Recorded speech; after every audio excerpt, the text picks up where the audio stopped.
Hello everyone, কেমন আছো তোমরা? তো দেখো, আজকে ছিল মেয়ের বার্থডে সকালে। এটা দেখো, বৃষ্টি এত, আমরা যে পুজো দিতে যাবো, এই যে চান টান করে রেডি হয়ে গেছি, বৃষ্টিতে বেরোতে পারতেছিলাম না, এরকম ব্যাপার। তো তারপরে এই যে দেখো, রেডি হয়ে মা মেয়ে দুজন একটু পোজ দিলাম। দেন ওই বৃষ্টির মধ্যেই আমরা আবার বেরিয়ে গেলাম, কি করব, যেতেই হবে, পুজো দিতে হবে মেয়ের বার্থডের জন্য। তো এই দেখো, আমি আবার এদিক দিয়ে ঘুরে আসলাম। ওর বাবা বলছে আচ্ছা আমি দাঁড়াও বাইক বের করছি।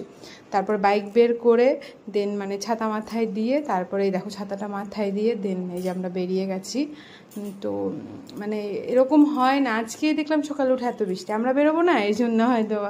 আর অ্যাকচুয়ালি মেয়ে যখন হয়েছিল আমার মেয়ে, তো তখন বৃষ্টিই ছিল, প্রচুর বৃষ্টি, এর জন্য মনে হয় আজকে বৃষ্টি শুরু হয়েছে, আর সাথে সেই বাতাস। তো দেখো মন্দিরে এসেও গেছি, পুজো দিচ্ছিল। তো দেখাচ্ছি তোমাদেরকে মন্দিরটা ঘুরে। এটা আমাদের এখানে মনস্কামনা মন্দির বলে। দেন এই যে পুজো দেওয়া হয়েও গেছে, তারপরে যে সবাই মিলে প্রসাদ নিচ্ছিল, দেন প্রসাদ নিয়ে আমরা আবার চলে আসলাম। দেন ওখানে অনেকেই থাকে যারা আর কি টাকা চায় আর কি, অনেক বয়স্ক মানুষ। তো ওর বাবা দিচ্ছিল এই টাকা নিয়ে, কি একটা ঝামেলা। এই বলছে আমাকে দাও, আমি দিয়ে দিচ্ছি। ওর বাবা বলছেন আমি সবাইকে ভাগ ভাগ করে দিয়ে দিচ্ছি, পরে কী হবে। তারপর আসার পথে আবার আমরা ডাল পুরি খেয়ে দেন বাড়ি চলে আসলাম।